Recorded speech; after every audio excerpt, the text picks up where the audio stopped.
Bonjour, aujourd'hui Itinéraire va vous faire découvrir un artiste franco-chinois. Il est né en 1963, il est artiste peintre, il a commencé tout jeune un travail d'artiste de sculpture et de calligraphie.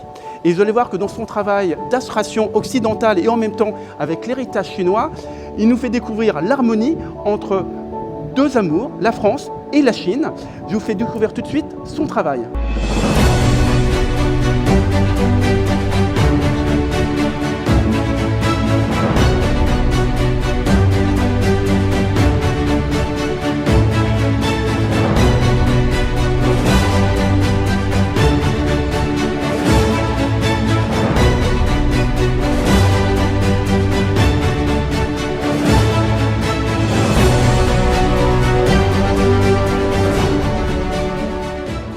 Je suis très content d'accueillir Yan Xintier, qui vit depuis 40 ans en France et qui fait des expositions entre la France et la Chine. Bonjour. Bonjour. Ça fait très longtemps, oui, je vis en France, 40 ans, mais je participais comme tous les peintres dans le salon, commencé le Petit Palais, Grand Palais.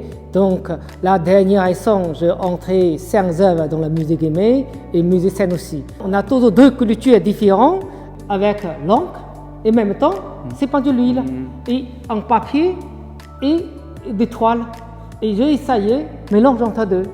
Le thème de cette exposition? Le thème de cette exposition s'appelle L'homme entre l'homme et de la chienne. C'est de la peinture abstraite. Tu utilises différentes techniques? Oui, parce que je viens en Chine, je vis en France, évidemment. C'est deux cultures différentes qui croisières, qui mélangent. Par exemple, cette œuvre-là, c'est sur la toile et avec l'encre de Chine. Et après, avec la peinture l'huile. Je pense que l'huile, c'est très important pour nous occidentaux en France. Et ça, en même temps, c'est deux cultures. En même temps, bon, je fais un peu les yeux des Chinois, et puis les yeux à nous aussi, européennes. En peintre, c'est quoi? C'est important, c'est toujours de courage pour faire des essais. Comme cette peinture. Donc. Ma maison derrière, il y en a plein de bambous.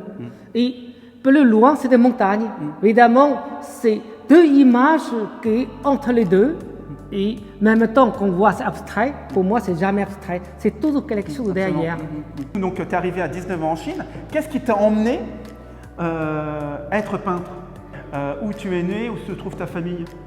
Je suis né à Zhejiang, à Hangzhou, et ma famille, mon grand-père est sculpteur, mon grand-grand-père aussi.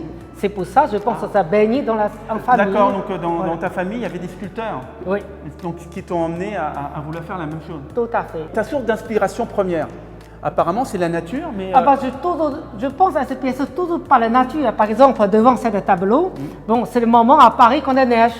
Évidemment, je fais un neige, mais sans, comme tout le monde, faire des tours Eiffel et l'Arc de Triomphe. Je pense, c'est mon idée, c'est ça. Et milieu, un ligne blanc, peut-être pour la scène, mais sans la scène. Et bon, ça c'est mon imagination. De toute façon, au moment qu'on fait des tableaux, c'est souvent, on ne pense pas trop, c'est sans réfléchir et avec tout ce que nous avons vécu et tout d'un coup ça sort.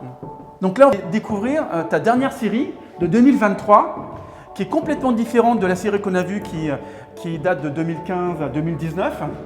Et donc là, tu nous surprends parce que là, tu fais un travail monochrome et couleur. Donc explique-nous un petit peu ce travail. Tout à fait. C'est pour moi, c'est-à-dire que quand j'étais petit, l'année 60-70, c'est-à-dire que c'était les photos, c'est noir-blanc. C'est ça que j'appelle tout dans le milieu, souvent, c'est noir-blanc.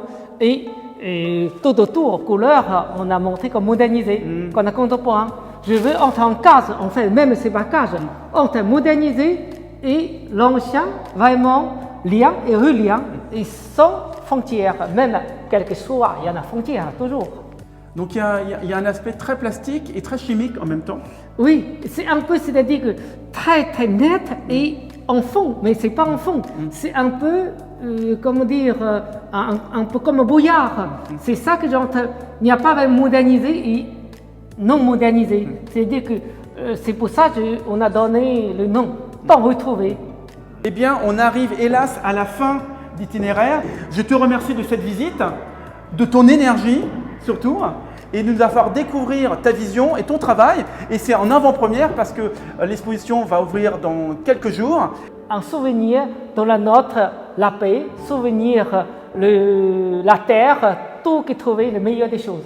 Voilà, donc à retenir, donc c'est les valeurs humanistes que vous allez découvrir à travers son regard. Je vous remercie de votre écoute et je vous dis à très bientôt pour un nouvel épisode d'Itinéraire. Bye bye. Merci. Au revoir.